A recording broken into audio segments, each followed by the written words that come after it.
David, and this is Take Two Radio Soaps and Review, and, of course, Have You Heard? And tonight, we are giving you the best and the worst of 2017, whether you like it or not.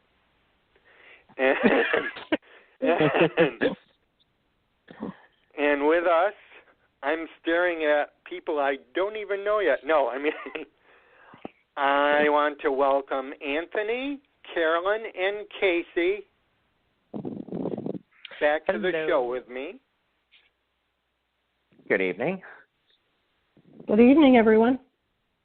And we want to take a shout out to Miss Belinda Gates Turner, who is still recovering for her illness, and Michael Thomas, who is on vacation, on holiday with his family. And as a wonderful surprise for me, and at last minute, he was so gracious, Anthony has decided to give us the news and Michael's replacement tonight. So let's give a round of applause to Anthony. Woohoo! Well, thank you very much. Unfortunately, it'll be a short news cycle because I didn't really have the chance to get much in that way. But in that vein, I don't have any news on Bold and Beautiful, unfortunately. I do have something exciting for the Young and the Restless. They are in talks, which basically means they're pretty much finished with talking, with the actress Joan Cusack to do a short story arc having to do something with Dina and the Alzheimer storyline. So that's kind of really exciting. Almost A-list. Most viewers would know her from Shameless and her many, many, many movie appearances. One of her most famous would be the wife of Uncle Fester in the Addams Family Value movie. That's the only piece of news I have for Young and the Restless. Days of Our Lives has a lot of comings and goings. Over the next 2 weeks, we're going to see Vivian come back. We are also going to meet one of Stefano's newest sons. Jen Lilly is slated to be back sometime in March, and she's also coming with an A-lister who I can't name, but an A-lister from All My Children who will be part of her storyline, her arc coming back in. I'd like to assume maybe playing some sort of madam or something. So that's kind of cool. These are Our Lives is a lot of stuff coming up, and that's going to be fun. And as far as General Hospital is concerned, I was told today that Robin will be back for a short arc, as well as a whole host of characters from Anna's past. So I guess they're gearing up for a big Anna storyline. I wish I had had more time. I probably would have gotten some more juicy stuff, but I'm really excited about the Joan Cusack thing. That sounds exciting. Well, I just have to chime in about the Bold and the Beautiful. I just got an email, literally, just now. One of my sources has heard around the rumor mill from other people that the Bold and the Beautiful has contacted Bobby Eakes. And Bobby Eakes previously played the role of Macy Alexander. It's rumored that they have contacted her to make a special one-episode appearance as a ghost. So stay tuned to Daytime Indulgence. Obviously, I'm not going to break it on here because this is my last show. So go to my website, Daytime Indulgence, and we'll continue to update you on this story as it breaks. There's been a lot of unofficial bandying back and forth on the boards about Hunter Kylo as well. I wonder if they're actually, actively trying to get her or not. But again, I couldn't confirm that whatsoever, but I hope so. I miss Hunter. Okay. Hang on, guys. Talk among yourselves. We have someone on the line. I'm going to go back and see who it is. Talk amongst yourselves. I'll be right back. I bet it's Candace. It's just a hunch. It's just a hunch. So.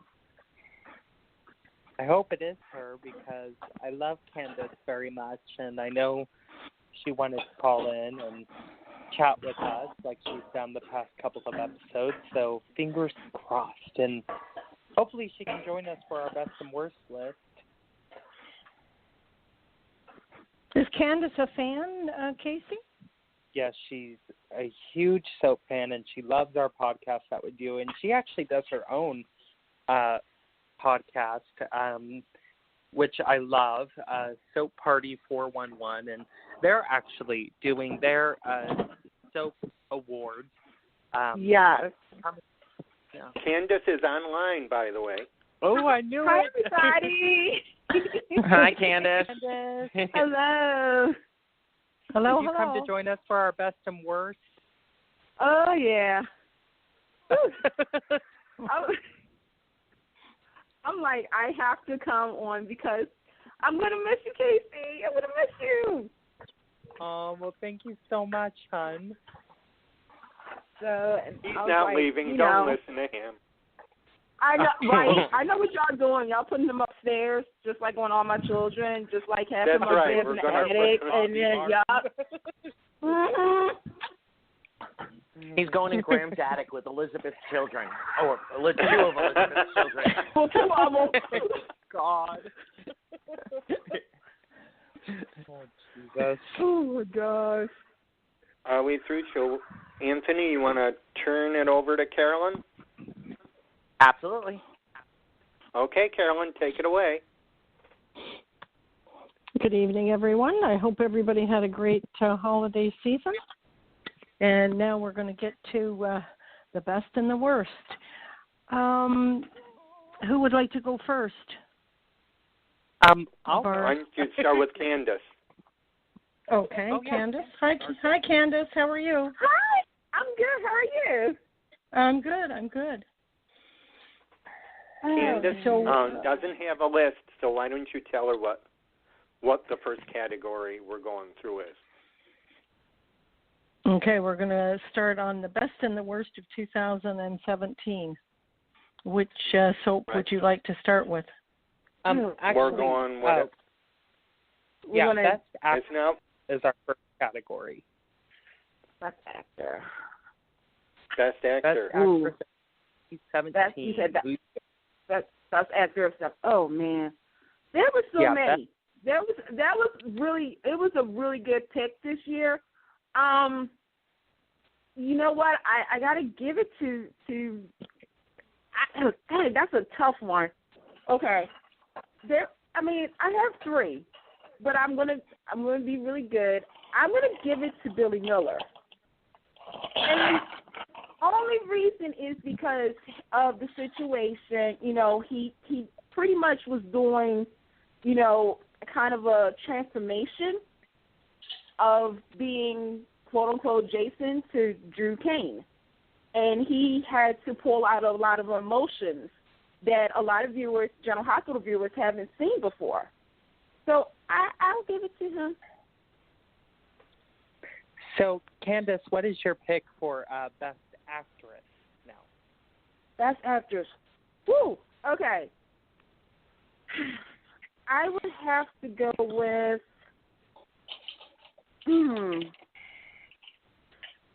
Marcy Miller.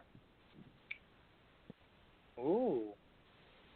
I would probably give it to Marcy because once again, the transformation, you know, one of the things about Marcy that I've noticed, she has grown. She has really grown into the role. And, you know, the wedding, that whole sequence, you know, of her, you know, she was paranoid and she wanted to be strong. And you could see, you know, that was the turning point. So, yeah, I would give it to Marcy. Good pick. Very nice. Very nice choices. Yeah, very interesting choices. So for Best Actor, I'm giving it to Brian DiTillo as Lucas Horton on Days of Our Lives.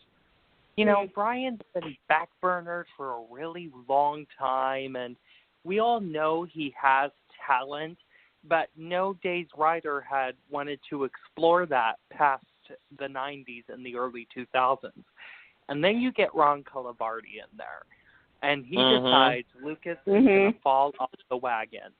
And Brian DeCillo, all I can say is he is going to have a hard time picking an Emmy reel. I mean, every single day he showed up and showed out. And honestly, I like alcoholism storylines, but nobody in the past couple of years has been able to portray it real well. It even got tiring with Melody Thomas Scott on The Young and the Restless.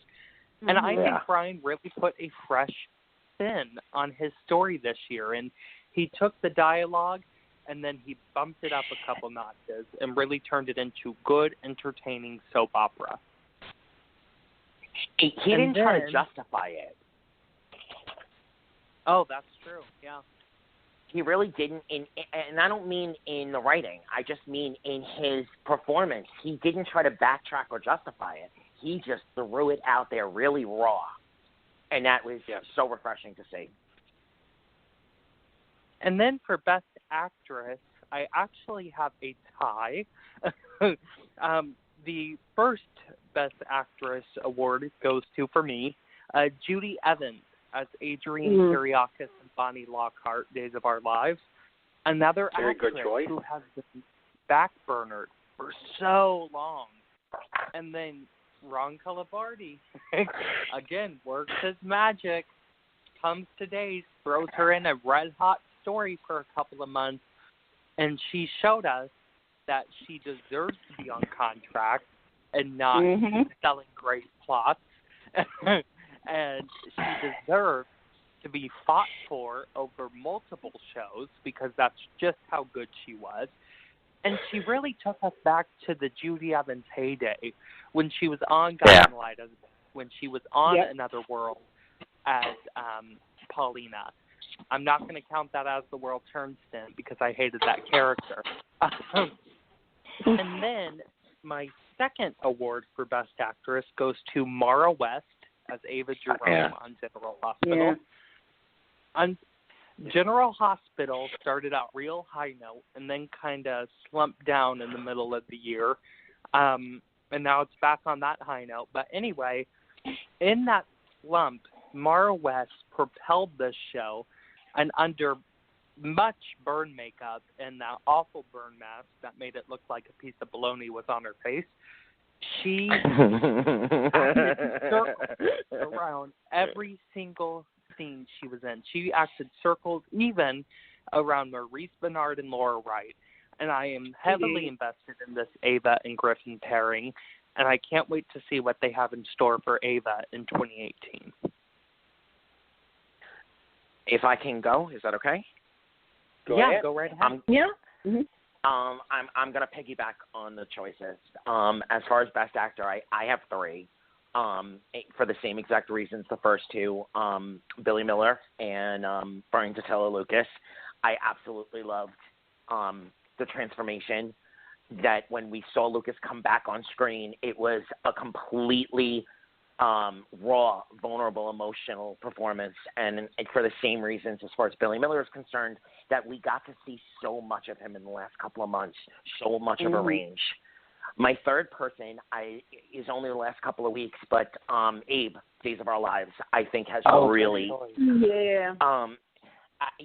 unfortunately, he's not really lead actor category, but, those are lead actor performances that he's given the last couple of weeks, and I just think he needs to be mentioned. My females also piggyback. My first choice is Maura West. I think, whether she's vulnerable or bitchy or a combination of both, she just gives stellar performances. When you stack her up, like Casey said, when you stack her up against Laura Wright and Maurice Benard, she almost blew them out of the water, to be honest. Her performances were so powerful that I sat at the edge of my seat saying to myself, my God, they must walk off that stage feeling windblown, feeling like they were in a sandstorm. I'd like also to give sort of an honorable mention. I'm sorry, I'm not up on all my names, but I'd like to give an honorable mention to the actress that's playing Dina on The Young and the Restless, as far as the Alzheimer's. when she first came on, we weren't sure whether she was having an affair with Graham or what was going on. The writing was definitely on point there, but the way she portrayed it left us hanging. And now that we know that the story is an Alzheimer's storyline, she's powerhouse. So those are my choices. To being my best actress, she came very close. Hey, see, now I kind of feel bad about my pick. I mean, my picks, I definitely I agree with all of you guys. But now I'm kind of thinking about, like, actor. I probably would also have put in Daniel Goddard as Kane as well, because his character as well has been going through a transformation, but this was the year he kind of stepped up a little bit more. They pushed him as a solo instead of a pairing, if that makes any sense. Yes, it does. Oh, definitely. Yeah, they're giving him his own solid material, and I noticed that this year too. So that's my honorable mention. Hi, Daniel. I think the same could be said for Hillary as well. Michelle. Of material. Yeah, they've given a wealth of material for her play, and she's knocked it out of the park. Mhm. I've always loved her. I mean, since she started, and I believe it was 2013. I mean, I just always loved Michelle Morgan. Hiding her pregnancy was a feat amongst itself, and she just rolled with it. And she lost that weight quick. She really did. Yeah. Right. And you can tell, just like you said, the writing changes a lot of these characters, a lot of their performances. Writing and the right acting goes hand in hand. I really struggled, too, with the actress because I wanted to put the actress who plays Nicole on The Bold and the Beautiful as an honorable mention. If she had more material that was as strong as the whole baby storyline, she would have been a serious contender for me, too. She really, really, really knocked it out of the park during that whole arc. Well, but on The Bold and the Beautiful, you got to remember they only like to trot the black people out once a month. Unfortunately. Yeah. Black. I don't get that because honestly, Brad treats this show very segregated and very like the whites are the only characters that can be rich and the whites are the only ones that can have marriages and affairs, and no, black people like storylines too. Well, I mean, they're not really watch black. Generation. That's what Brad needs to do. He needs to watch an old episode of Generations. Yeah. Wait, no, what he needs to do is kind of step down. I'm just going to say that. Well, I was being nice with the Generations thing. I wasn't going to get mean on my last show here. I was just lying. But anyway, David, what are your picks for Best Actor and Actress? Oh, Lord. Well, let me see. For Best Actor, you all had great ones. I'm trying to think offhand.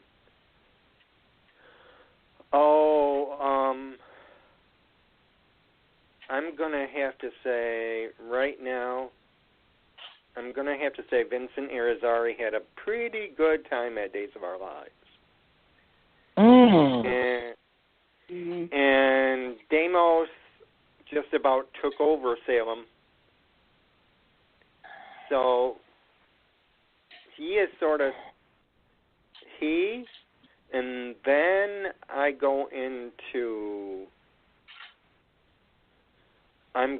into Greg Vaughn. When he was coming back, when he was coming out of jail and Hope found him and he found Hope, all that part and how he's repenting, that part tore me to shreds, and it shows me that he can show all facets of the emotion. And my other one is I agree with you guys, because Brian DiTillo is my other one.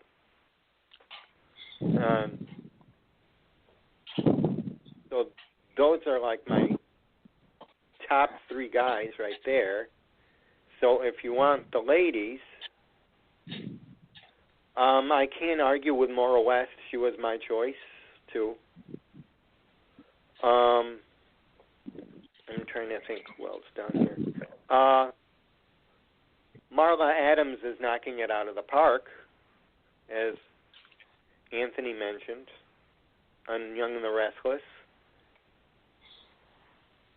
Oh, definitely. Yeah. Can I throw one more name in for honorable mention?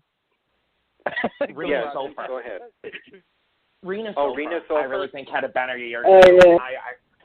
I wish, in a way, that there were more actress categories for, the actual awards, because she really had a better year as well.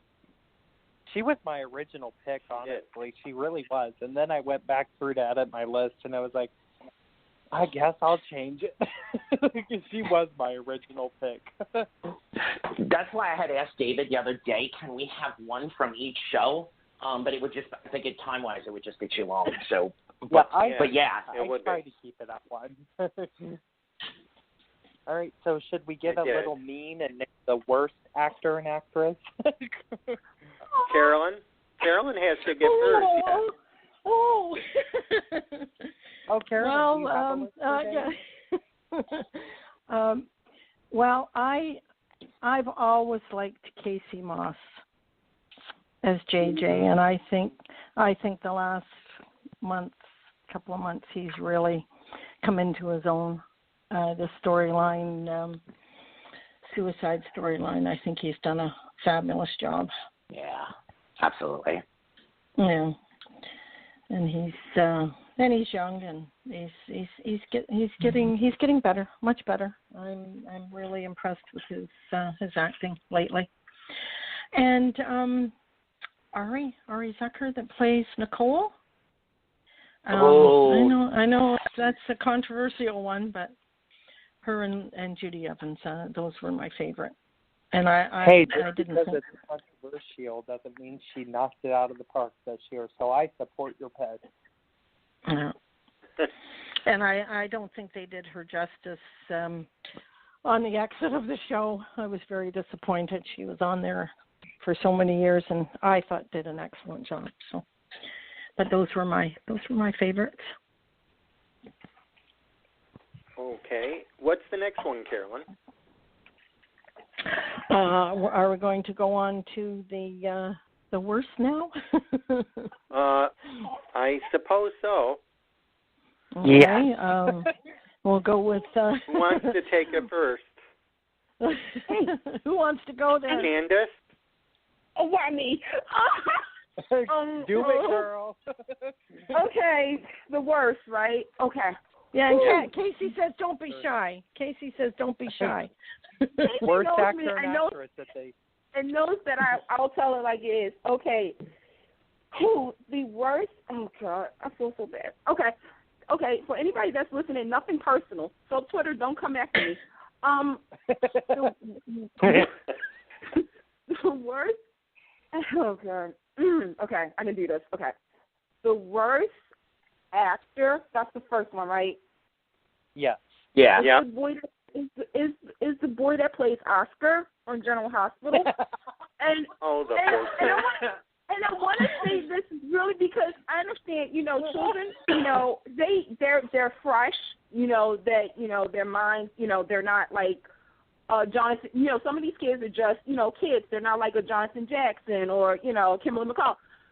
But when you're working with legends of daytime, you need to step your game up.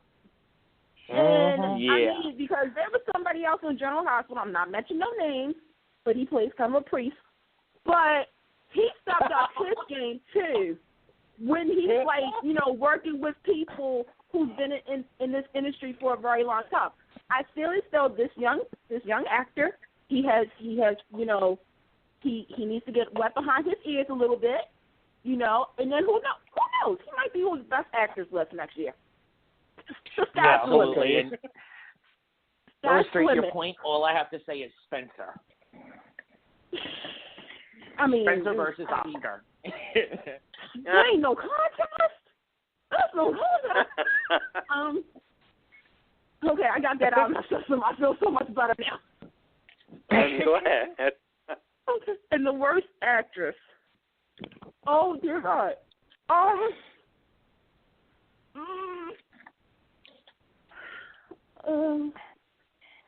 And there was really there was really nobody that I could pick right now. Well, I've got one.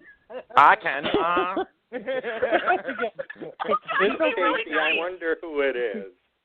We've got you covered, Candace. Go ahead, because I have a feeling I know who y'all going to say. Go ahead. Y'all go ahead. Okay, so worst actor, Thorsten Kaye as Ridge Forrester, The Bold and the Beautiful. I knew you were going to say that. Wow. Oh, my God, Casey. Since he came on, I have tried to be a fan of his. I really, really have. One, he is no Ron Moss. And two, Thorsten, I guess, just thought maybe he didn't have to act when he signed that contract with the show. Because don't get me wrong, I loved him as Zack Slater. And before that, I loved him as Patrick Thornhart. And I also loved him as Ian Thornhart on that terrible mess they called a General Hospital spinoff. But this show, it's not for him. And this role is not for him. It's just, if I would have brought back Lane Davies, who was a temporary replacement in 1992. And Lane still acts. So I would have brought him back. But Thorsten Kaye just doesn't work for me. But anyway, I'll move on from that before I go off on too long of a rant. So, worst actress, my pick might shock a lot of people for worst, but I'm just going to say it anyway. Reza Dorkin as Nurse Amy, General Hospital. Probably the most annoying woman to ever step foot on a daytime soap. And I watched Charity Raymer's version of Belle Black on Days of Our Lives. All day. That girl who played Angelina on The Young and the Restless. That American Idol runner-up or whoever the hell that was. But Reza her and that Oscar kid need to go to an actor's workshop for a weekend and learn how to act in a damn soap opera. And I get it, she's recurring, so she's not as big of a player, you know. But her and Brian Katie is like nails on a chalkboard for me, and I'm over it. You know what the sad part is that I actually like Rita. I do. I just think, again, this is how the show just, you know, I think when General Hospital said who she was going to play, that she was going to play a Nurse Amy, fans kind of just was like, wait a minute, hold up, there's only one Nurse Amy, thank you very much. And she did. You know, right. And the thing is that Rita has such a bubbly personality, like I love it, but it's just with another, actually I've now figured out who my worst actress is. When you have an actress, you're trying to make her likable to the audience, but in this situation with Amy, they did it kind of wrong. Like in some weird way, it reminded me of Marcy and Al on One Life to Live, a little bit. Yeah. That. Yeah. And for Down Light viewers, remember Coop and Ashley? Yeah. Like, I thought they were going to go that route. I thought they were going to go that route with Nancy, Nathan, and her, but then again, you have a character who's going to cause trouble for a popular character that fans like. I like Rita. Good. But I don't know. I mean, my God, Kirsten Storms must have pissed off a writer or an executive or Frank, because this is the worst storyline she's ever been in. And Kirsten Storms deserves a whole lot better than Ask Man Landers. I'm still waiting for her Emmy. I think Because that girl she should have got an Emmy already. In defense She of is both an of them, actress in defense of both of them, real quick, it needs to be said though that they didn't have a true whether or not she was coming back full time until she came back and knew what the workload was going to be. So they sort of had to throw together a storyline that would work whether or not she could handle the full time coming back. I I can give her a short 3-month arc, and it'd be better than this. Yeah, the storyline is horrible. So, you know, the two actresses, I think, you know, if they had played off the Christina Amy thing, I think that would have been a hell of a lot more interesting than Ask Man Landers. But they rolled with what they rolled with. They rolled the dice, and they definitely did not win the bet on that one. No, they did not. It looks like it went flat on there. Okay, I actually do have a worse actress. I don't know if I can Oh, go. Okay, Nell. Oh, yes. Woohoo!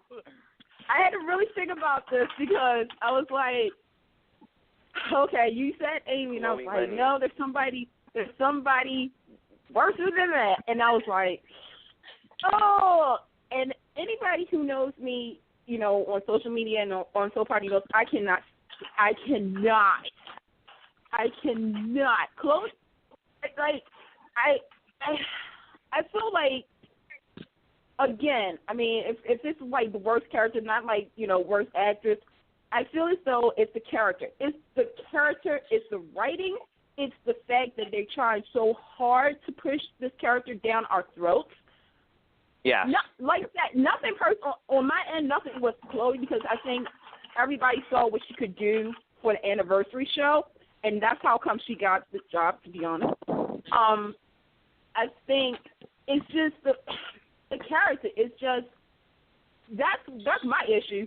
Is that character? Really, I want to be really good right now. You know, and I'm going to go here, Candace. I completely agree with you that they're shoving Nell and Chloe down our throats. And to be honest, I'm about to tune out of General Hospital with that chick because I got better things to shove down my throat for 36 minutes than her. So the thing is, they tried everything. They tried every route with her, and like I said, I can't blame. I you know, once again, writers. You know, they try so hard. Yeah, it's more writing than. Right, I get it. You want to showcase this person, you know, talent. But if the fans are not connecting with this character on this storyline, saying she was Jocelyn's kidney donor, then you're going to have her be Carly's adopted sister, so you make her kind of a permanent fixture. Then you have her go with a quartermain that's dumb. I'm sorry. You can't. It's like and then you have her sleep with some. Now, if they would have had kept that, like the, you know, Hand the Rock to Cradle storyline with her and made her the way that she's a little bit now, like she's starting to become a little bit. They were milking her. They milked her, and now it's like I can't. They didn't follow through on any of her incarnations, and there were way too many incarnations for such a short period of time. If they had left her, even after all was said and done, if they had left her at Crimson for a while, I think she would have really had the opportunity between Valentine, Maxie, and Nina. I think she would have had the real to settle into her chops. That whole storyline where she was or wasn't the thief was great if they had played it out right. But it was horrible. Doesn't she kind of? It ended up being horrible, and it had such potential. And then to go up against Nina, Michelle Stafford, Nina, that would have been amazing. She has the chops to handle it, acting-wise. We've seen snippets of it, but they haven't given her enough time to develop in any of the incarnations. Yeah. So we just end up like, exactly she's on screen again? Please. Doesn't she kind of remind you of the character of Dylan McAvoy on The Young and the Restless? The character doesn't try 6 different stories in 2 months to try and make that character fit. and all of a sudden they become a lead on the show. You could tell. I mean, when they first said that she was Jocelyn's kidney donor, I mean, that right there was like, okay, you know, was with that whole Jason reveal that took forever and a day. And they put, and I'm thinking she was only going to be there for 6 weeks. Like, you know, okay, Jax knew about it. Okay, you're going to destroy Jax for this character. Okay, got it. But then you made her, you know, not have $20, and Carly gave her $20, and then you slowly but surely had her kind of be like the fatal attraction, hand the rock, the cradle. I mean, Bobby was a part of the storyline. I'm thinking, ooh, she might be connected somehow to somebody in the past. They just kind of just went one way, then they went this way, then they went up this way, and it was like, okay, where are you taking us at? And then you're going to say she's connected to Carly? Like, you could have made this girl A.J. Quartermain's daughter. At least that would be some vendetta. All those scenes where she was talking to herself while plotting everything with Sonny and Carly were great. She had such a potential to play the hand that rocks the cradle role. And they were like, no, okay, maybe not. Let's let her fall in love with Michael. Yeah, let's take flight. Let her pretend to sleep with Sonny. Yeah. We haven't seen that before.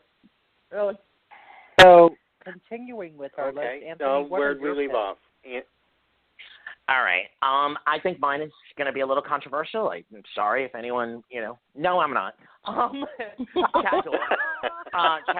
Chad Joel, hands down. Go for it. Sorry, go for but it. he, yes, the material they gave him really wasn't much to play with, but,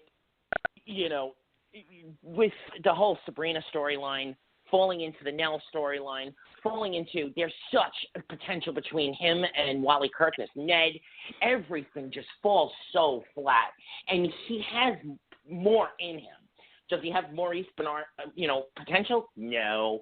But he has more in him than what he gave us this year. He's good. He's not great. And so by being horrible, he really, really, really turns me off to anything that involved him this year. He was just that bad. As far as actress is concerned, any one of the actresses, just pick one in the prison on Days of Our Lives, and any one of them are my pick. Oh, even my T-Boz as Sheila. All Look, of them. T-Boz is They were calling horrible. Oh, I really like T-Boz as Sheila, but the rest were bad. They were horrible.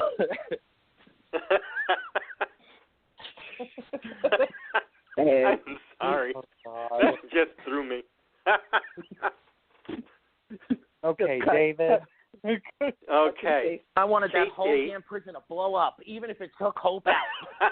Sorry. I'm done, I promise. Fire, Anthony, you're getting way over budget for that show. I know. They can't even afford matches.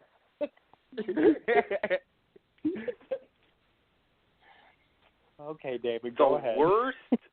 The worst actor? This is hard. I'm not gonna say. I'm gonna say when they first came, but he grew on me. I'm gonna have to say for Rome Flynn. Oh, Wow. okay. Only because I don't think he wasn't. Not because he was the worst actor. Maybe not the best developed character, but I think he could handle more. Yeah, I agree with that. And what about your worst And actor? just what they gave. Casey, I thought you knew what mine was. Oh. Casey, no. I'm surprised because I thought mine would match yours, Case. Vivian Giovanni.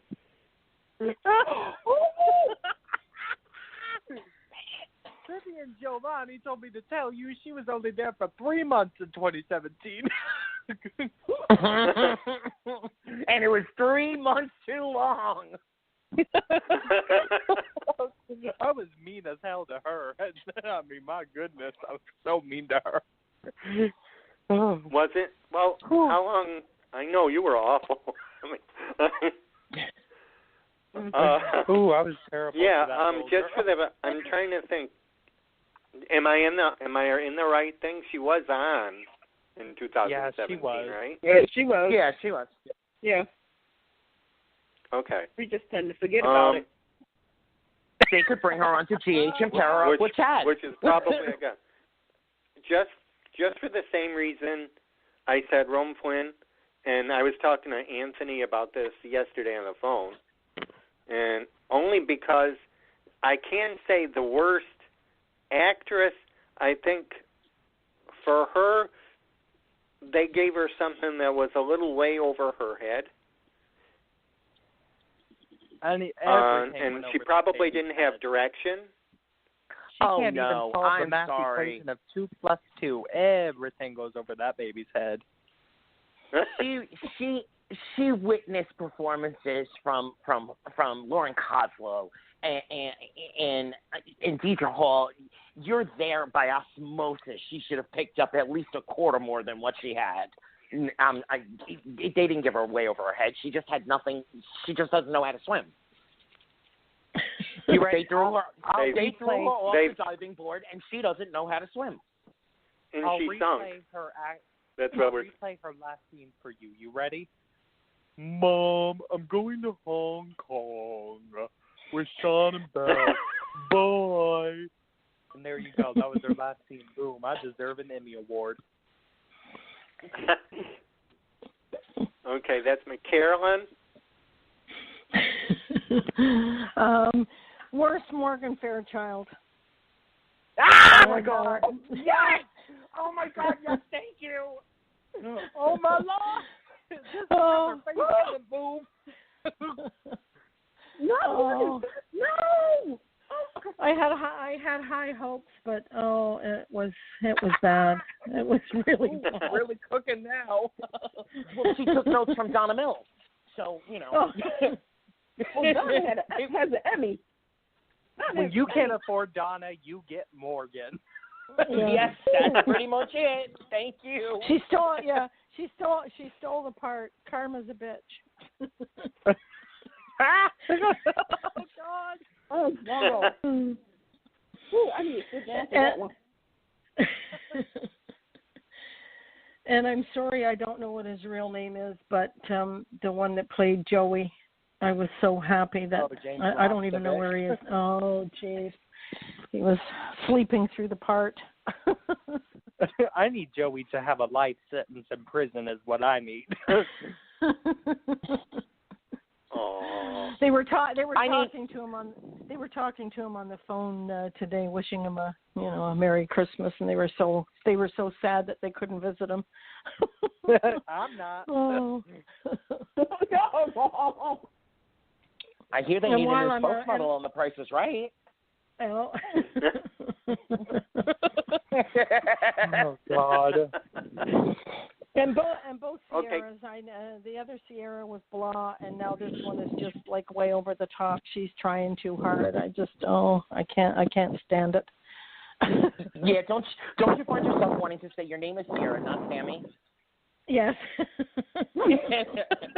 You know what? I'm cutting for Victoria Konefeld, and I'll tell you why. Because she is 1,000 times more watchable than Vivian Giovanni.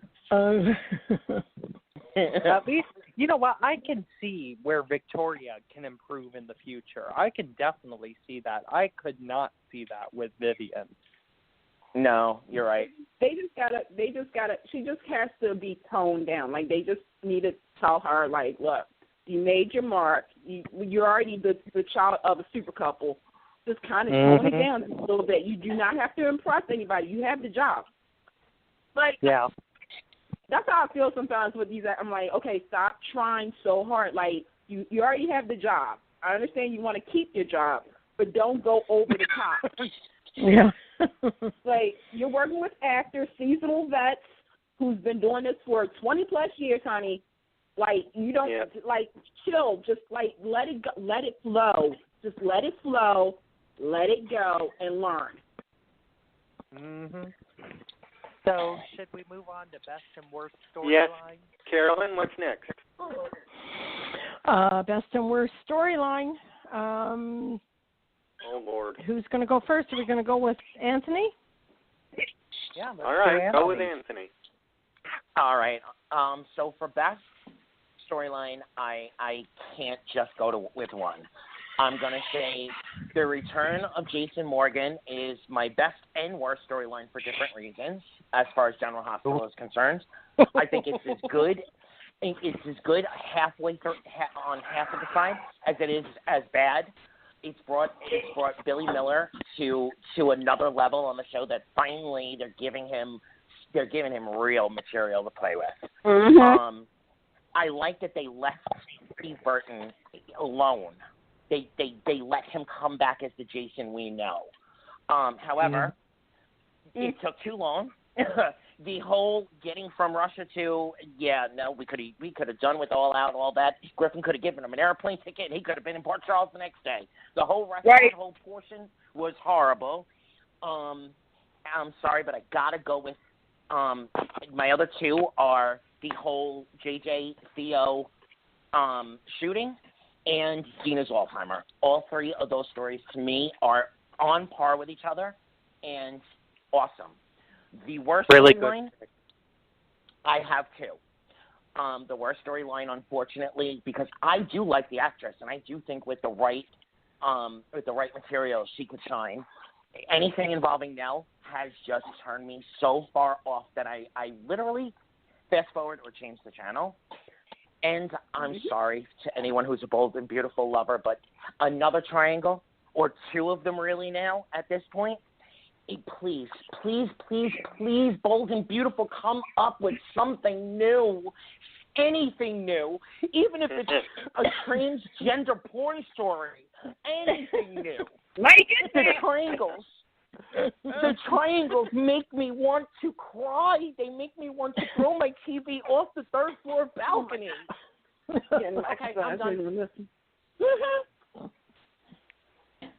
Anything, transgender porn. Go ahead. Candace? Okay, here we ready? go. Okay, I'm ready. Okay. Okay. Best storyline. Everything on Days of Our Lives. Point blank. That show I'm going to say definitely the whole JJ, because it's a very sensitive issue that's going on in the world right now, especially in American cops. They handled it correctly. They made viewers look at both sides instead of just having one side focus. You saw the victim's family as well as the person in question of, because, look, JJ is a hothead, and we all know this. We all know Theo, AIDS, they use history in this whole storyline. It was everybody was discussing it. This was the story that did bring people to watch Days of Our Lives, so I applaud them for that. Dina's Alzheimer's storyline. You know what? Again, another personal subject that has touched so many viewers, as well as the executive producer, Mal Young, and also William J. Bell.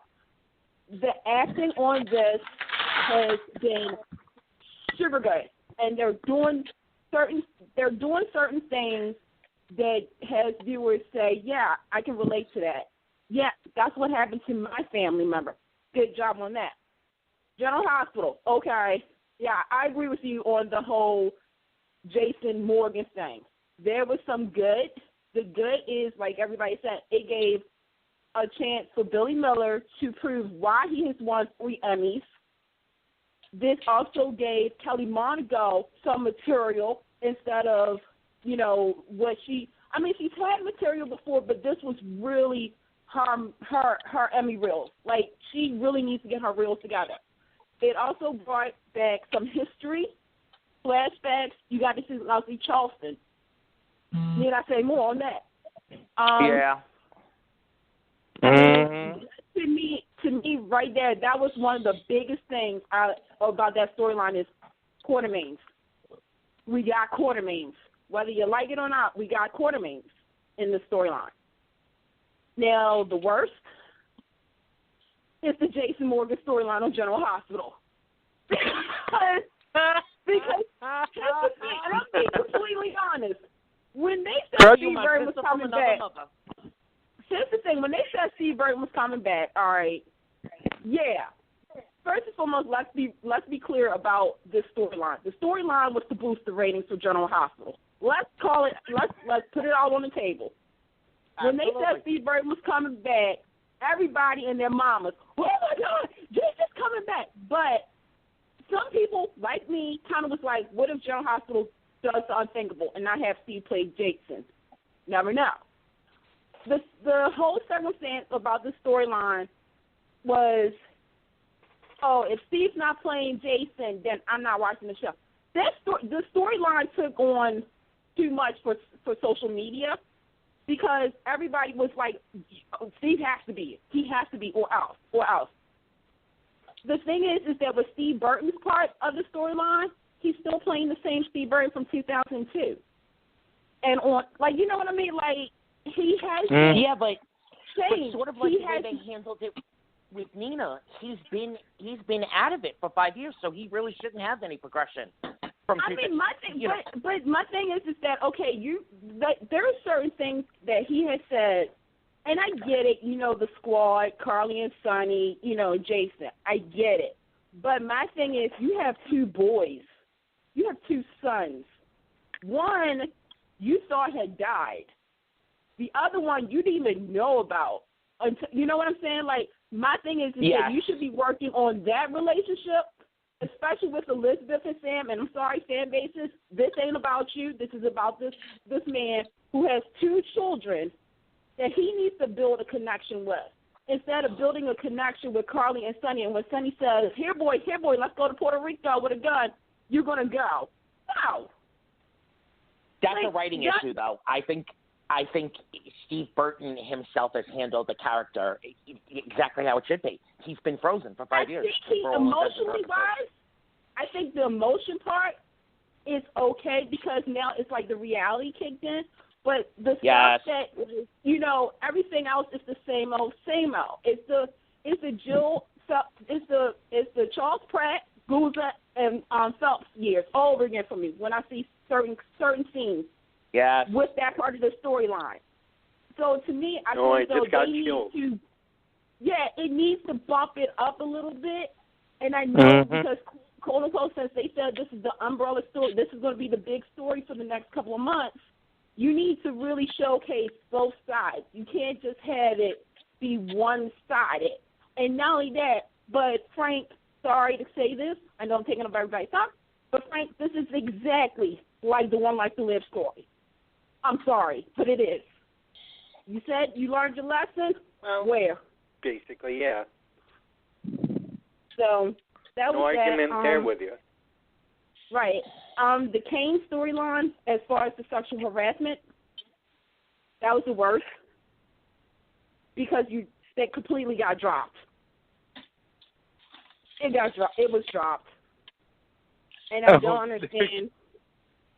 I don't understand why we couldn't. I mean, we don't know. Look, I mean, it is either he had sex with Juliet or he didn't have sex. And the way they made it sound like before is that Juliet and him didn't, but we don't know. And that's the missing piece of that whole storyline is that, okay, there's a baby. You killed Juliet. You have a baby. Did he really do it? I mean, you can't just, that's a big hole that needs to be filled unless they got flashbacks coming up. But that, to me, was the worst storyline. And everything on Bold and Beautiful except for Wyatt and Katie. If I can just throw an honorable mention in as well, I think another really, really bad storyline.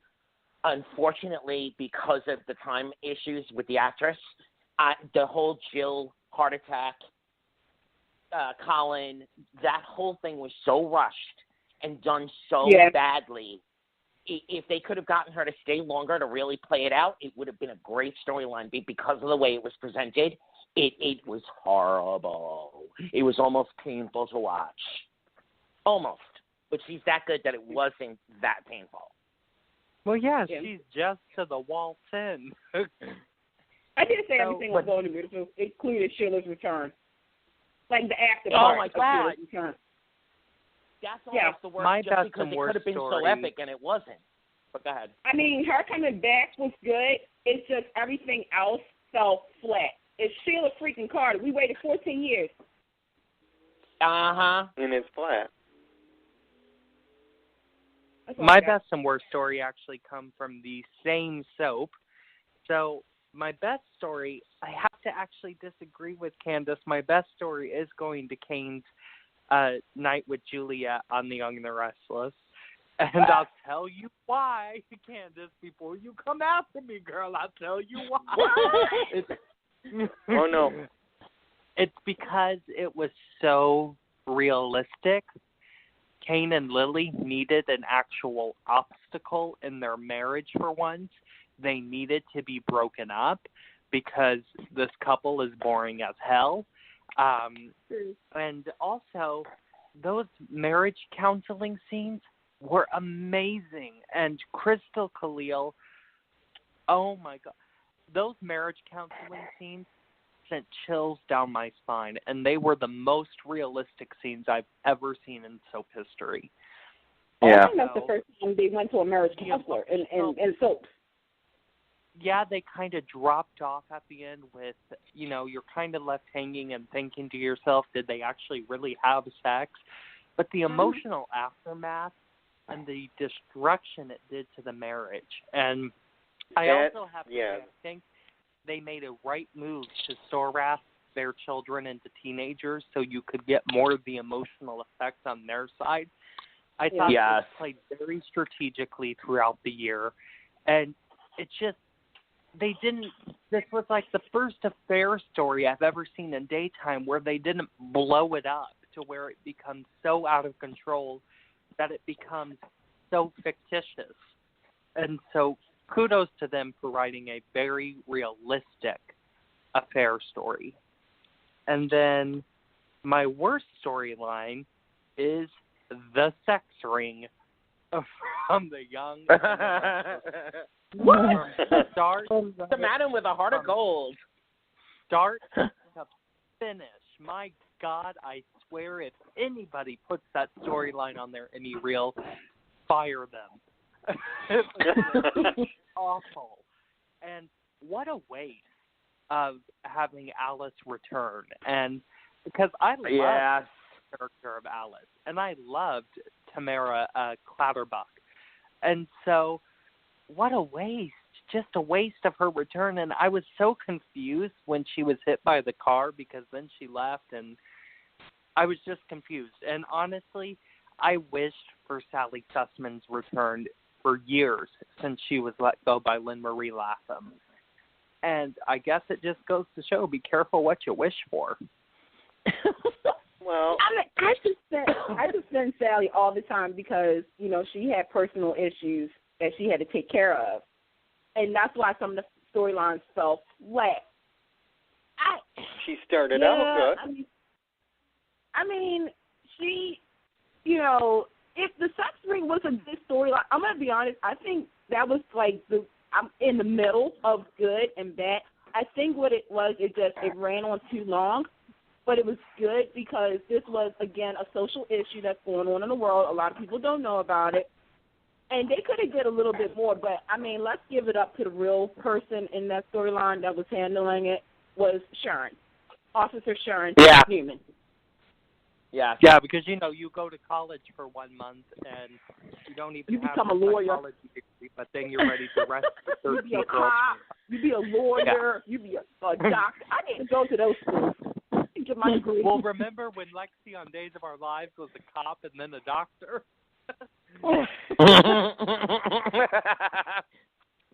Dylan became a detective. Thanks, Paul. Thanks. Yeah. God. But yeah, that was my worst story pick of the year. Rightfully so. Even, you know what, I'm going to go here. Aspen Landers was more watchable than the thing on the Young and the Restless. And that is sad because this show is my favorite soap opera of all time. The Young and the Restless is the bread and butter of my daytime lineup. It always has been. And I have never seen a story this bad on that soap. And yes, you're lying. Even Sarah Patty doppelgangers teaming up was better than this.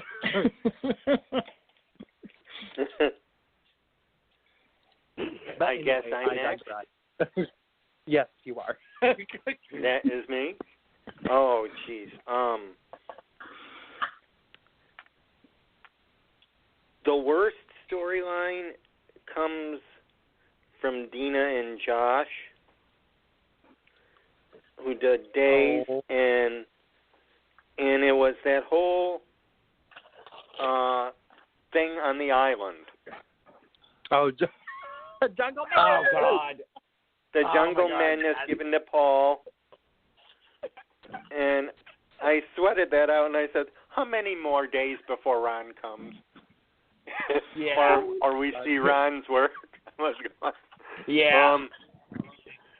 I think they were trying to copy the old days when when Peter was stuck on the island there. And they were not trying to copy no old days. Dina was fired in the worst way possible, and this girl was trying to clap back, and boy did she, because I bet you $10 she probably went into Ken's office and broke the hourglass right in front of his ass, because this girl was leaving with fire. She might as well burn down the studio. Yeah, we're going to write them into such a hole they'll never get out of it, but thank God they got Ron. I know it. Yeah, and Ken clapped back, and he was like, well, I'm going to show that bitch. I'm going to hire Ron to the color party. That's true. Ken's like, well, he took her job at One Life to Live, and he's going to take it at Days. Yep, he did. Now, I have another worst one, and it's tied with Casey's, and it happens to be the sex ring story. I think Sally and Kay had good intentions, but I think along the way, I don't know, she sort of probably lost interest in it. It looked to me like she knew that she was on her way out.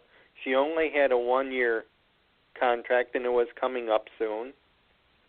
Mm-hmm. And she didn't have so I'm going to have to say that if they had someone to do that again, I'm sure they could do that upright. I mean, Casey, we talked about this earlier. It lacked the glamour. Mhm. They must have been given a list of do's and don'ts that was just so long that they just, in the middle of it, they said, oh, screw it, it's just not worth it. Let's just wrap this up as quickly as possible. Well, because, the madam with a heart of gold, I mean, I thought she was going to pull out a gingham dress and some blue ribbons and dress one of them up as Dorothy. It was just, it was so unbelievable.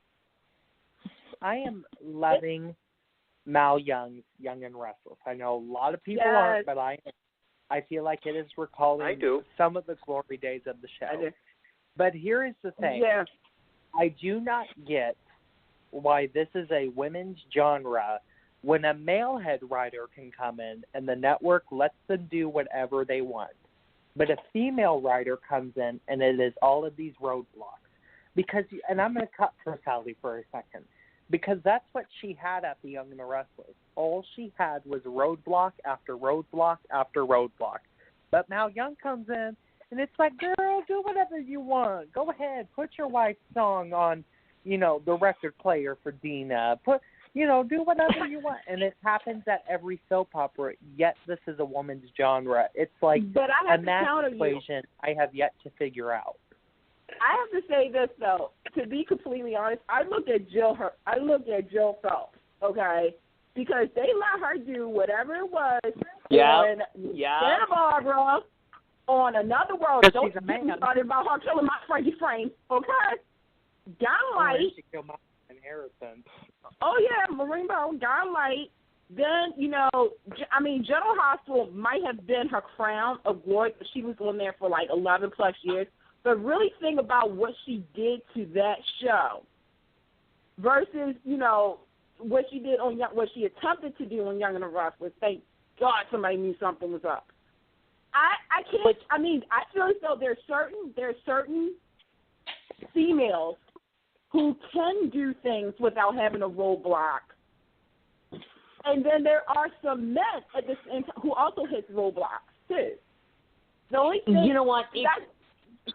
It goes both ways. It depends. It depends because you also got to keep in mind Mal is very new to American soaps, so some of the stuff that he is already familiar with because of the British soaps, which they don't have any rules. They do whatever the heck they want over there. He comes over with a whole different perspective of what a soap opera should be, and that's what you're seeing on Young and the Restless. And I agree with. I like Sally and Kay because they were a throwback to William J. Bell. They worked with him. Sally created generations for crying out loud, over at NBC. So to me, she had the right intent. I just think, sadly, the focus groups, people pulling out saying, "Hey, if you do this, I'm going to, not going to do this. I'm not going to work with you on this." I think that's the problem that they're facing now. All of them, men and women. That's the problem that Young and the Restless has faced for years. Back in the day when they did the Adam is gay story, the Adam might be gay storyline, they pulled that so damn quick because it was not focusing well at all. Go back a few years, like in the 70s, with Jeannie Cooper. Jeannie Cooper, as Catherine Chancellor, her assistant, and this is in William J. Bell's book. The assistant had an infatuation with Catherine, which was going to be a lesbian storyline. CBS got so many phone calls from people saying, "Oh, no, we can't have that." CBS dropped it. Years later, that's the sign of the time. Adam and them, come on now. Like, Young and the Restless is sadly the last one to do like a same-sex storyline. And it's sad. It's a trend. I'll be honest. It's a trend. But at the same time, Young and the Restless is the quote-unquote people's soap. People watch this show. They identify with all these characters. Why the F are they doing something to – don't get me started. Okay, you go. It's gotta make you wonder, though, if you're a fly on the wall, what has Mal actually been presenting? What does he really want to bring that's been shot down? Because what he's gotten through has been excellent so far. But I am sure, I am positive, downright, like I know my last name is Corona, I know that he's had some innovative ideas that have been shot down point blank, period, that they're just not willing to touch it. I'm pretty sure we all heard that the JJ storyline, that was supposed to be on Young and Restless with Devon. Yeah. Devon was supposed to get shot, and they nixed it. Sally pushed it. She really pushed the Mariah and Tessa storyline. That was Sally. She pushed for that. Yep. Go back to Another World with the Sin Stalker story and the killing of Frankie Frame. Originally, three women were presented of who must die. The writer and the producer and the network had to pick between Donna Love, Paulina Corey, or Frankie Frame. And the head writer at the time, Margaret DePriest, did not want to kill any of them. And not a single one of those ladies. She said that, and she said something to this effect in an interview. She said, "It is detrimental to your show to kill off a main character during a serial killer storyline. You do not do it." However, she was forced by the network and by Jill Farrenfeld to kill Frankie Frame. She was the chosen one to die. Another example, Sally wanted Devon to be shot by a white police officer. That was shot down by CBS. Another example, Hay Alden wanted to keep Olivia Barber at the Bold and the Beautiful to connect her more to Justin. That was shot down. She left after a couple of weeks. So, women are shot down more nowadays with their storylines than men. And that is the truth. Men get to do more than the women do in this genre currently. You know, if Agnes Nixon was still alive right now, she wouldn't take none of that She'd crap. be crying. Agnes Nixon would have had her own network. Yup. For the Agnes Nixon show. And Oprah would have given her the money for it. Absolutely. Exactly. Absolutely. You bet. Okay. Susan Lucci would have been a star on every show.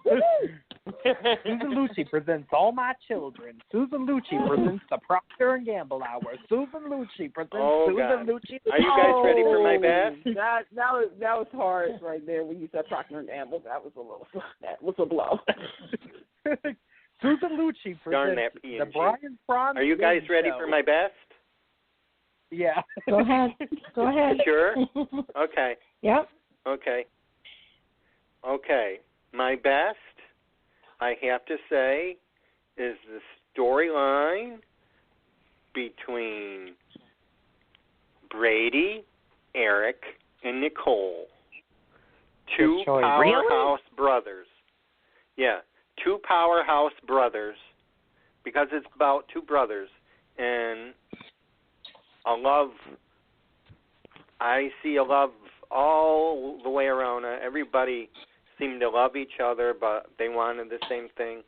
And to see Eric and Greg play off of each other like that was touching to me.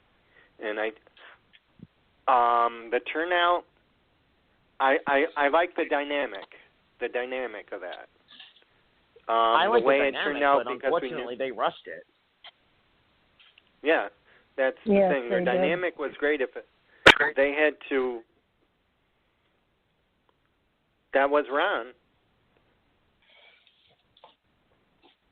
Yeah. Yeah. No, that had such potential, but I can't jump on board yet. It was one of the best storylines because it was just so rushed. The dynamic was amazing, and you're right. There were three powerhouse actors involved. Yeah. The dynamic. I think it could have been more of a story if given more time. But I did like the potential. So what is your worst? My other best? Oh wait, you already did. Yeah, your other best. Sorry. I did my worst. Yeah. I'm with you, Casey, on The Young and the Restless. The fallout of Kane and Lily's marriage.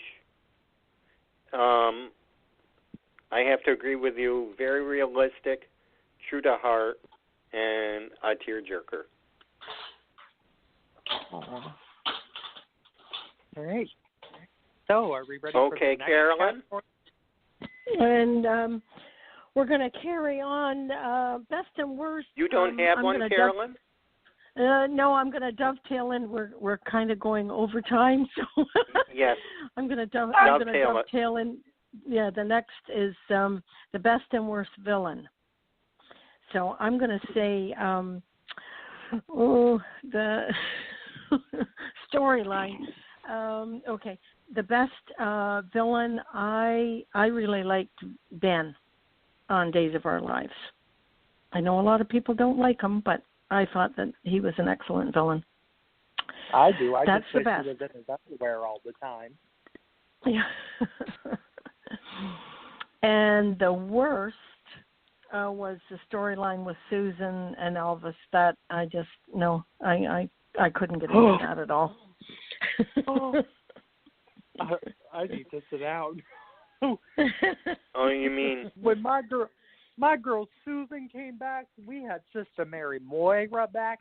We couldn't have Penelope. God rest her soul, she did. And then we had Kristen pop up again. We had 3 out of the 5. Yeah, that was gold for me. Now, on that note, is Kristen coming back for the New Year's party? I don't know. Did anyone see it today? Anyone see it today? I saw it today. I know he wasn't. I saw. Yeah, they. I don't think that's Kristen. I don't think that's Kristen. I think that's Vivian. Yeah, it is Vivian. Oh, I know that hand. I know that hand from anywhere.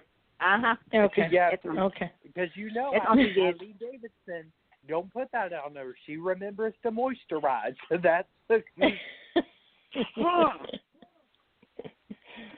Well, that's how it ended today. So okay, all right. Yep. Well, we'll see. We'll see. Okay. Okay. Who you want to take it to next there, Carolyn? Anthony, best and worst villains. Okay. My best. Oh, this is so hard. Honestly, as crazy as this is going to sound because of the comments I've made in the past, I really did think Deimos gave us such an interesting year that he's got to go on as my best villain. My worst villain, unfortunately, I have to say is Dr. Obrecht. In the past, not this year, in the past, she's been amazing comedically and everything. I think that they've just written her to okay, the Dr. Obrecht mystique is over, so let's write her as horribly as we can so that people are not interested anymore, which is also falling flat. But yeah, that's my best and worst. I'll go ahead and say mine because mine are actually the exact same of what Anthony has. So, yeah, best villain Deimos Kyriakis, worst villain Liesl Obrecht. For really the exact same reasons Anthony said. I really feel like Vincent should be around, and I loved the murder mystery, and I loved how Vincent Irizarry really took this material that dipped down for a bit and then picked back up, and he just took it, he ran with it, he made it do this thing that only Vincent can do. And then, yes. Worst villain, I don't know why Liesl is still on General Hospital. I love Kathleen Gotti, I really do, but even she has to know the character has run its course. Yeah, the writing during the whole Hayden exit storyline, I loved it. I love that they gave her the familial history, so she's back, but it's a waste of time. The character really has run its course as much as I love her and I love the comedic chops that she has, but there's no one for her to be comedic with anymore, so there's no point for her to be on, unless she's going to go uber crazy and just, start killing people. And if that happens, then I'll be back on board. Yeah, and her daughter Britt isn't there full time, and Faison isn't there, so there's no point. So anyway, Candace, what about you? Okay, so my worst villain might shock everybody, but my best, I have to definitely go with you guys. Deimos Irizarry, priceless. That he is a gold star in darkness when it comes down to playing dark characters. I mean, I still wish that he was still on Days of Our Lives because he is the next generation. I mean, he is the next generation of villains, in my opinion. He has such a performance that it's just you can't forget about it. So I agree with you guys. For best villain is him. For worst villain, and this pains me in so many ways, Sheila Carter. I knew it. Oh yeah. And it's so sad for me to say this. And I mean, there were some other runner-ups, but when I really looked at the layout of villains, I mean, yeah, you have your Victor Newmans, you have your Bill Stunk, but Sheila Carter has fallen from the grace of the Mount Rushmore of villains. You have her come back, okay? Great entrance, ooh, because there's another psycho on the show that everybody kind of was comparing her to, which was Quinn. That could have been the epic cat fight of soaps. I mean, we haven't really had a great soap cat fight in forever. And she is Sheila Carter. Really, seriously, she's Sheila freaking Carter. This is the lady that shot both Brooke and Taylor, who drugged Amber and Lauren who shot Ridge. Like, to me, I feel as though if you're going to have Sheila come back, you need her to be all in her glory. What the heck is this? Her waiting tables at the coffee house, her, like, being, like, obsessed with a portrait, staying at the Holiday Hotel. What? I can't. Hanging out with Charlie. Hanging out with Charlie and Pam eating the lemon bars. The Sheila Carter of old would have pushed Charlie in front of a bus, and that would have been the end of those scenes. Getting kind of shot by Stuffy. I mean, to me, I just feel as though she has lost her villain license. And it pains me. Seriously, you have no idea how this pains me right now to say she's the worst villain. But there you go. Way to go, Bold and Beautiful. Well, that's the height. That's the epic height definition of stunt casting or stunt bringing back, whatever you want to call it. They milked it for what it was worth for 2 days, and then said, "What do we do now? Hello. Hi, I'm Sheila."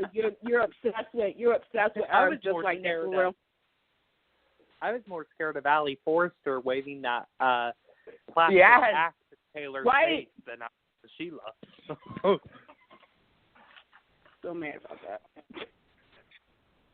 Yeah, they killed Allie off way too quickly. Way too quickly. Mm-hmm. Way too quickly. That was such a letdown. And the aftermath after that was a letdown. Yeah. All right, what about you, David? Me? Worst villain? Sheila Carter.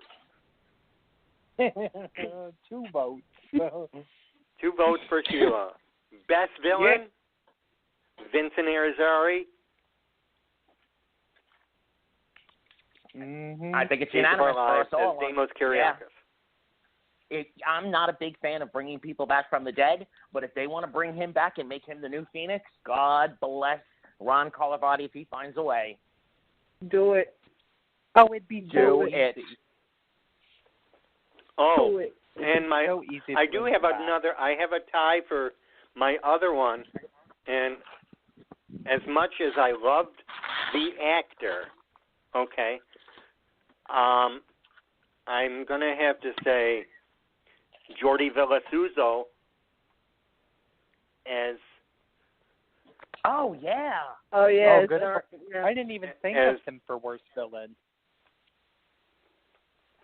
As Dario Hernandez on Days as worst.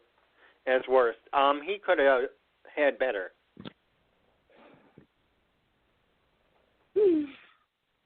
I agree. Could have had better. All right, what's our next category? Next one, Carolyn. What did you and Casey decide? We're short on time. Okay. The next category is the best and worst event, and I'm going to hand it over to Casey. All right. So for best event, I'm giving it to Nikki's piano concert on The Young and the Restless. From start to finish. I loved it. Why are you laughing? It's a good event. It caused so much drama, real drama for once, between Nick and Victor. Melody Thomas Scott did great acting with the MS flare-up, and I even liked Kate Fairbanks as Tessa for once. I mean, and honestly, it reminded me of the golden days of The Young and the Restless, where the budget was blowing up for a huge-ass event. I mean, they hired extras galore. It was beautiful. And what Melody Thomas Scott wore, all of it was beautiful. And then my worst event, Nurses Ball. I mean, General Hospital, where was your head out this year? I mean, Gene, we all save our horniness up to watch Magic Milo and his Magic Wand strip every year. Where was our time? The best thing about there is a reason for that. Oh. There is a reason why we didn't see Milo, and I think I know why. You'd say it, Kate. Are we thinking of the same thing? Because I know that he lives on that farm now. Is that what you're thinking of? Yeah. Maybe he couldn't come. Yeah. Well, They couldn't reach him. Candace, I'm going to cut you off right now. I know why you laughing. But the best part of that... He found Jesus in the corn. Let's just... I didn't. I wasn't laughing at that. I wasn't laughing at that. I was just thinking about the fact that literally when you said the nurse's ball albino commercial just came on my TV. Oh my God, that's awesome. That's like, oh my Lord. But anyways, the best part was Mara West and her throwing the lantern and Ava admitting to switching Morgan's meds out for placebos. But otherwise, the actual event sucked. I'm sorry. Matthew St. Patrick can't sing. I don't know what the hell Kiki and Dylan were doing up on that stage. I didn't get and the whole thing was out of place. It was I didn't like it. Bottom line is I didn't like it. And if next year is the same way, then I'm not tuning in for a whole week. Next year. It's going to be special next year. This is going to be the anniversary of General Hospital. Mm-hmm. If they even remember it's their anniversary. I'm pretty sure we're going to get something. I'm pretty sure. So. Okay. Wheel out Rachel Ames on her wheelchair, and she can say, "Hi, Elizabeth," and she can hang a portrait of Steve somewhere. Aww. All right, I'm going to jump in. Jump in. Anthony. I have to agree. As far as the best is concerned, I think that the piano recital, that everything surrounding that week and a half worth of lead up and fallout, it was so good, just so good event wise. Now for worst, I have a triple tie. Any night. Lord. Any oh my night God! in the underground was just horrible. Oh yeah. I also thought best and worst at the same time was the whole Australia wedding on the Bold and the Beautiful. It gave us, and then it left us hanging, and it was rushed. There was so much potential that was just rushed through too quickly. However, the idea was great, and they did pack as much drama as they could into it. So it was best and worst for me. And finally, I'm sorry, I really hate to say this, but the whole media aurora was just why bother? Oh yeah, there was nothing that was added to any storyline. There was nothing. It was just there was no reason for it whatsoever. It was horrible. Really? Yeah, it could have all been done so much better. And y'all all know that General Hospital is my show of the four, but no, it was bad, real bad, almost as bad as the Nurse's Ball. And because it was part of the Jason returning storyline and all the storylines that were going on at the time and the potential that could have happened at that party, it just fell so flat. They rushed through it way too quickly, too. And that was for budgeting reasons. So if that's the case, then don't throw an event at all. Do it in another way. Make it a press conference that goes horribly wrong instead of an event that could have had so much more potential. Oh, are you talking about when Jason came through the glass? That whole thing? Yeah. That event? Mm-hmm. Or the that first event. time they announced Yeah, Aurora Media? No, that event. Oh, okay. There was so much storyline going on at the time. Yeah. Yeah, and like I said, anything at the underground was horrible. But go ahead. Is it me? I guess it is, huh? Okay. Go ahead. Go ahead, David. All right. Best event. I have to agree. Nikki's piano concert on The Young and the Restless.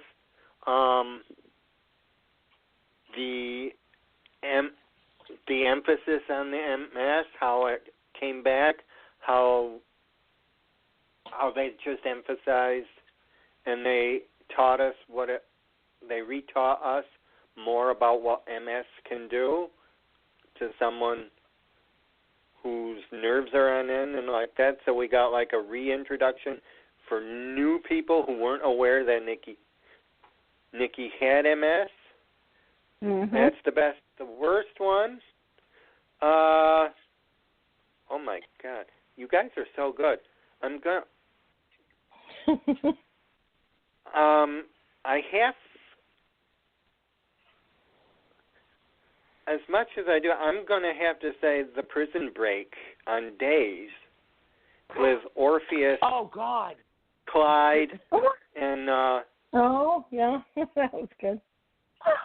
And yeah, Xander.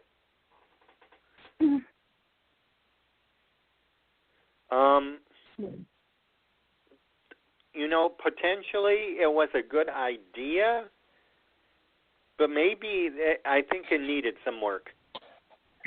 I agree with you. Do we have time for another category? Yeah, we do. No. Yeah. Oh. We got eight. I got 8:32. What do you have, Carolyn? Yep, it's 8:32. The Okay, one more. One more. Okay, my the my best and worst. my pick of the event, only because of the storyline and it there was a lot of intrigue, was the masquerade ball when they killed Deimos off. Yeah. Oh yeah. Yeah, okay. It kind of got the storyline who killed Deimos. Yeah. All right. I agree with you guys on that one. The Young and the Restless one and the General Hospital one. The nurse's ball was just too much. It was the worst, and Nikki's performance was the best. All right, so are we ready for best and worst soap? Yep, who wants to start this one off? The big category of the night. Can I please go first? Yes, go ahead, Candace. Go ahead. Okay, the best soap of 2017 was Young and the Restless, General Hospital, and Days of Our Lives. The worst was Bold and Beautiful. She made 3 out of 4. Oh, wait a minute. I should say this. Young and the Restless and Days, best.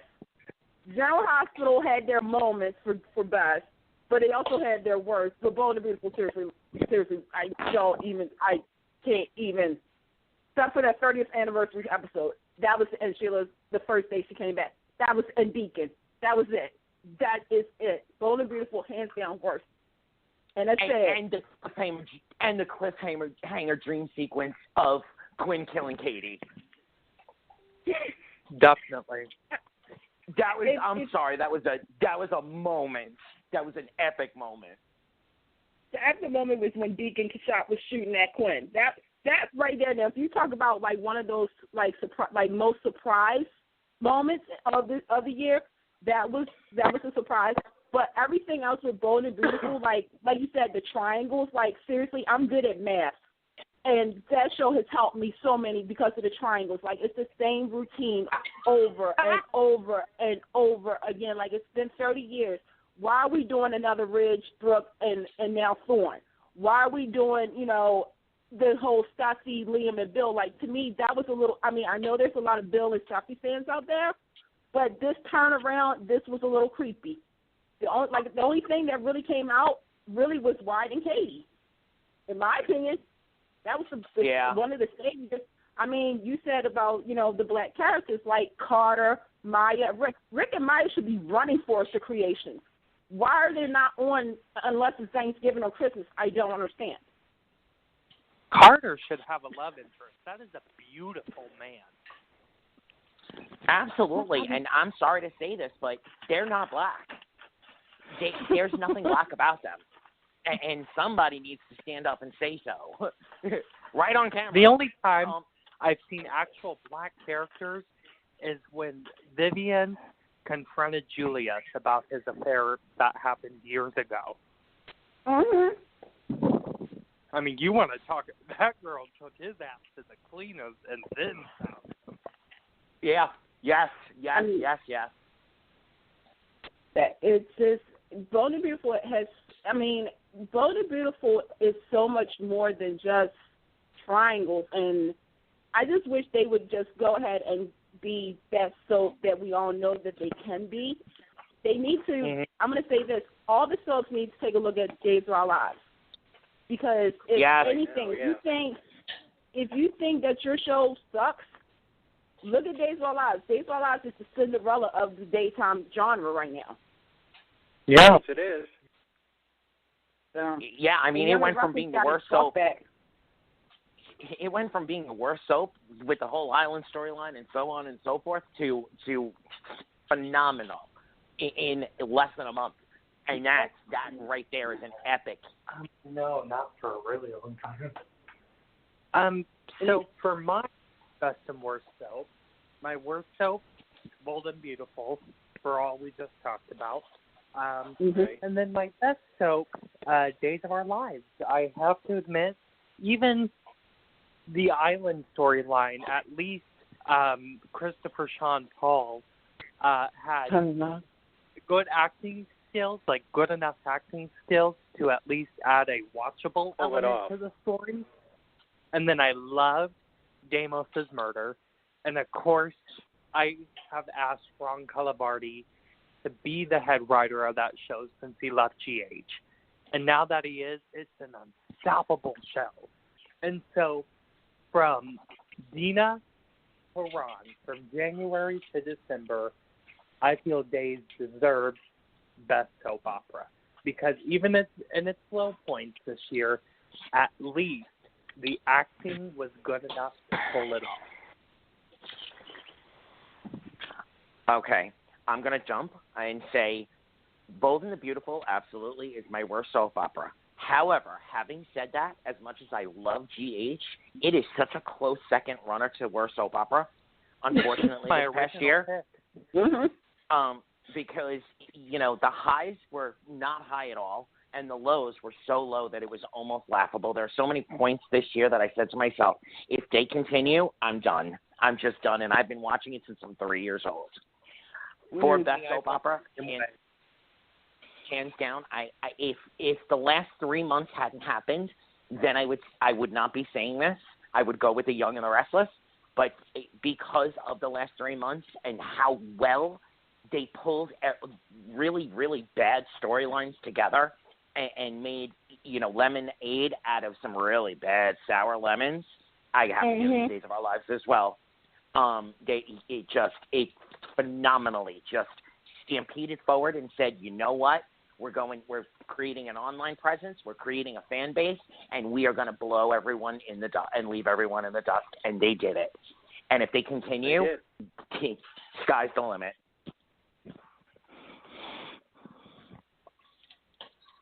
That's very good. David? Worst, I have to say, worst soap opera, Bold and the Beautiful, for reasons that were already mentioned. That, and just to say that everybody's probably done everything to everybody else, and there's no one really new unless you count the Spectres back. They're in LA, for Christ's sakes, and there's only 7 people. I know. What can we do? Well, on a good day. 30 minutes. It's just hard to recycle, and you just got so much to do. I mean, and not enough casts. Yeah, they need to get more people. I don't know if there's a reason for that, or I don't know, but it's just how it's presented and how things have dropped the ball. Not just this year. Allie's mental illness they dropped the ball there. They dropped the ball with the transgender. They dropped the ball with Sheila. I mean, they keep dropping the ball, and I don't think no one wants to really pick it up. Yeah. They dropped the ball with Quinn. Now I love how vulnerable she's become. However, she could have been the next Sheila Carter, and had everything. It was so ready to go. Ugh. They could have made her. Go ahead, Keith. However, I have to give Bold one thing. They gave the best line I have heard on a soap opera in all of my 30-plus years of watching. When Grandma, whatever her name is, said to Sally, "Stop worrying about stuffing your hoo-ha and stuff your wallet." I fell off my couch. I laughed for a week straight. I wanted that woman to be bronzed in that moment. It was the best line in 30 years. You know what else you got to give Bold for? This is the only thing that I'll give is that they went back to their original opening credits. Oh, God, yeah. Yeah. I got to give them that. It reminds me of the 2010 calendar year for All My Children. The show sucked, but at least the opening credits were good. Yeah. I mean, that's all I look forward to. If they could just play 30 minutes of their theme song, I'd be cool with it. I'd give them best drama for that if they did 30 minutes of their theme song. And I have to give them, for working in so much of the history for their anniversary, all of the original Sally clips. Darlene was just, there'll never be another Darlene. So that they gave her due, not over, but as much as Stephanie. It's such a great decision in a show that's failing so badly, in my opinion. It's really sad. Like all of us take Bold and Beautiful as the worst. That is really. Even CAROLYN, and she only watches one show. I hear the tidbit. I hear how bad the other ones are. I feel like because my favorite's always been Dave's, and I love the fact that they handle the storylines, the gay storyline, the Alzheimer, now with JJ and the shooting. They just seem to come in and handle the storyline so well, and it's pertinent today, and that's what people they want to relate to that. And don't that's you why I think they're doing so well. With Days of Our Lives, they don't hype it up. Like it's no. Like versus like I'm gonna just say General Hospital, okay? Because everybody knows I got a love-hate relationship with General Hospital. Like with General Hospital, they promote the mess out of it. Like it's the moment you can't take your eyes off of this week's Family Vacation on General Hospital, ABC Daytime. Like NBC just be like doing the storyline is like a father's worst nightmare comes true. And it's like, right there, it's like, oh my gosh, like they didn't hype any, like nobody knew that Theo was, unless you read spoilers, about Theo shooting. You didn't know about this. Even with the gay storyline, it's not such a big deal. It's just regular storytelling. It's just, it flows. That's what I said. Like someone said earlier, they're not shoving it down our throats. I mean, it's believable. Right. I see it. Yeah. I mean, Ron handling it very well. Ron, I always said Ron. You guys said you guys wanted Ron to be on Days of Our Lives, and I totally agree with you. And the thing is that he learned from the best. He learned from Agnes Nixon. Yeah. Quite honestly, I almost wish that he could do half the year on Days and half the year on Young and the Restless, and set into motion.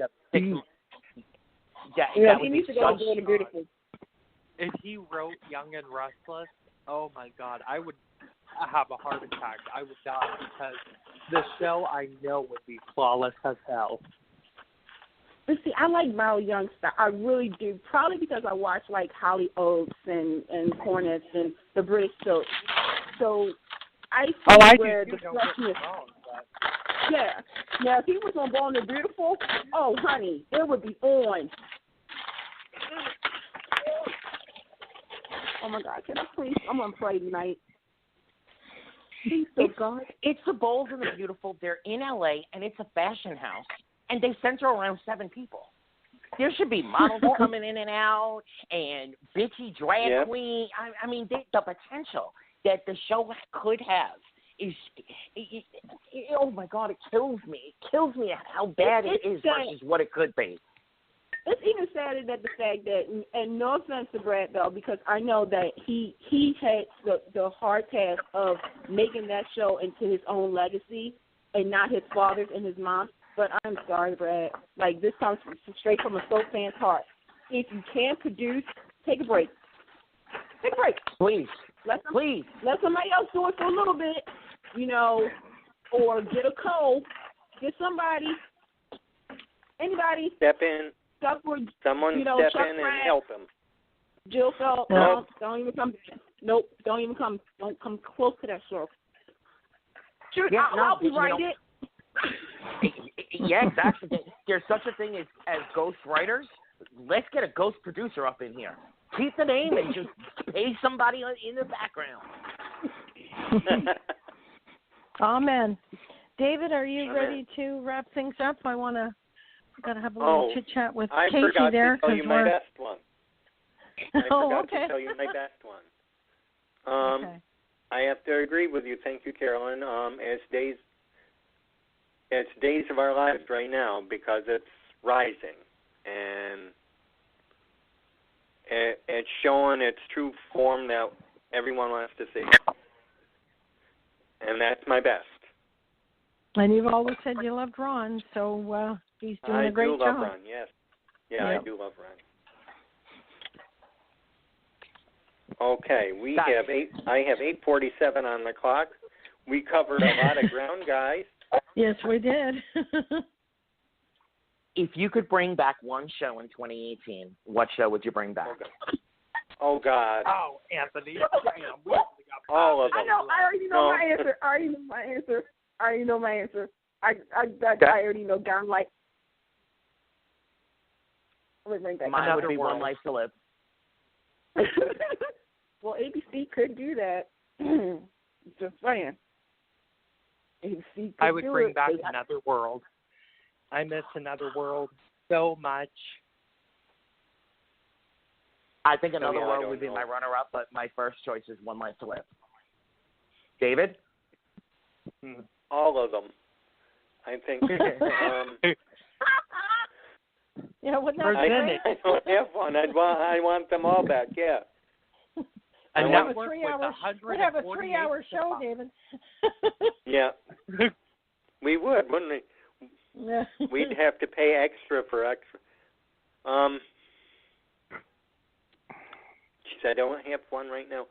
One, I think I'm looking at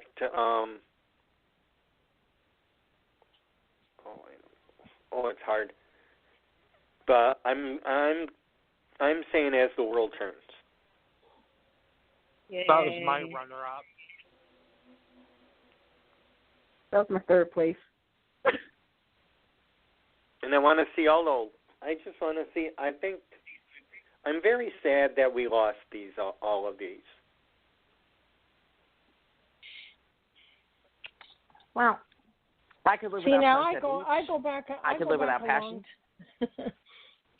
No passion. No.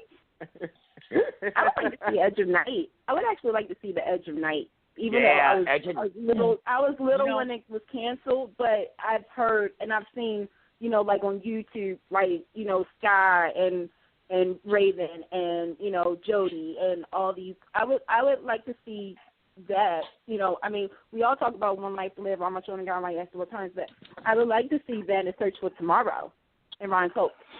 Yeah, Search for Tomorrow, Guiding Light, and see how the families have come along over the years. Well, then even that, take these old soaps, like take The Edge of Night and reboot it for today. All new characters, or even tell the stories of these characters before the show aired, but set it in today.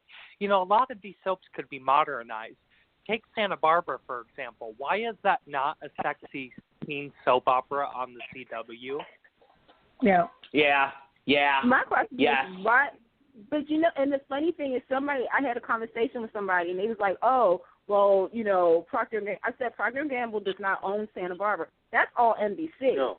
NBC owns that soap. So why isn't NBC like putting like on the USA Network, like as a primetime series? I don't know.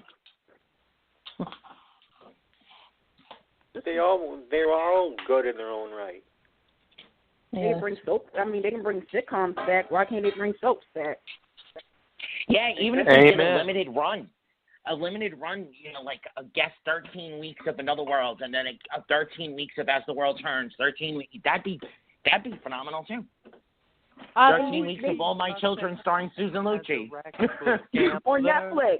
Like it could be on Netflix or Amazon, or on something. It's just I don't understand, and I always say Procter & Gamble needs to release the rights because them holding on to the rights and not helping anybody.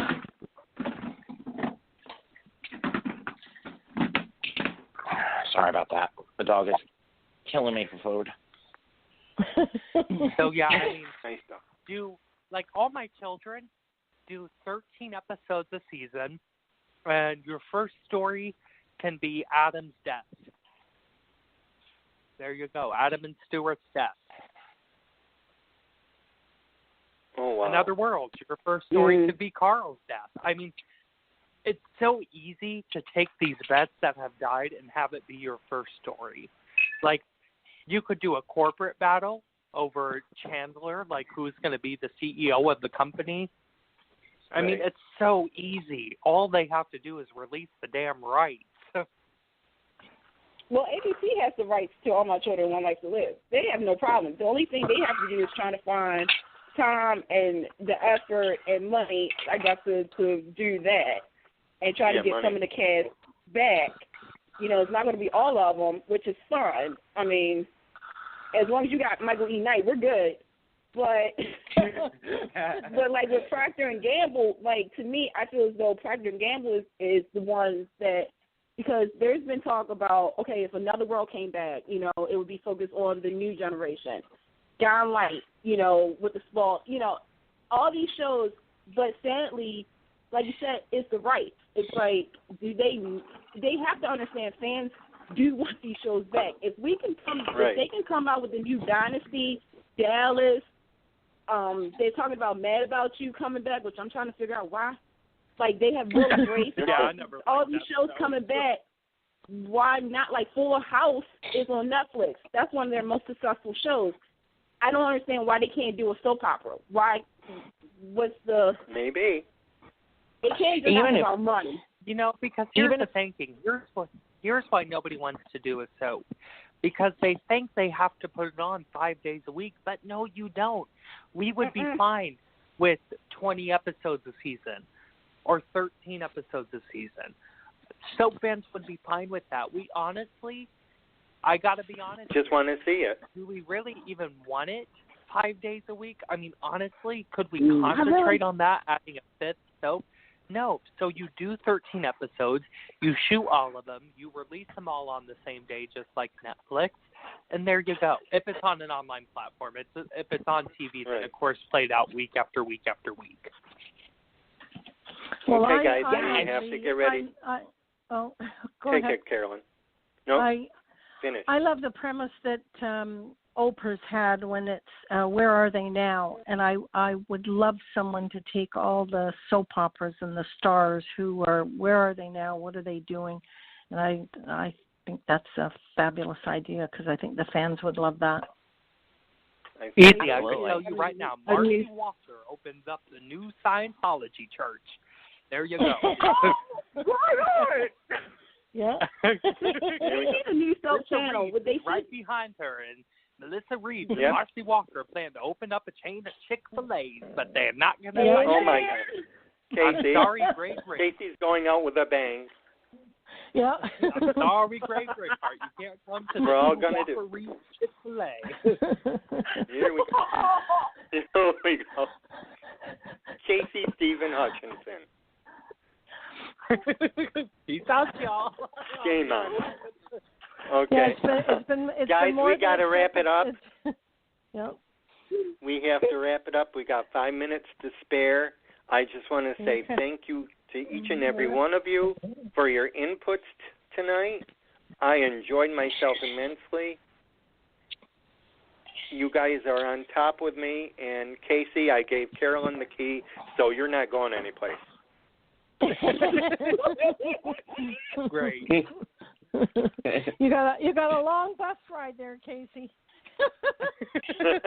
Here to Florida. Casey, on behalf, I just want to say, on my own, you're one heck of a young man, and you have great input for everybody. You're wise beyond your years, and I don't care how old you are. It's true. This young broad is only 18, and I just want to say that's it's right. been a great time. I've had a great time doing this show, and I've met some fabulous people. Candace, thanks for calling in for my last show, and Anthony, I wish you many more years of luck and success. I think you'll have a great time doing this podcast, as much as I did. So thank you to every co-host, and thank you to every listener. I'm definitely going to miss doing this podcast. And thank you all. All righty, guys. I'll see you in 2 weeks. Casey, good luck in everything. You're a shining star. Thank you so much. Good night. Good night, everybody. Casey, best of luck in your future ventures. And keep in touch on Twitter. I will definitely keep in touch on Twitter. Can't get rid of me that easily, even though I'm leaving the show. Okay. Good night, everybody. Good night, all. Good night. Night, David. Good night.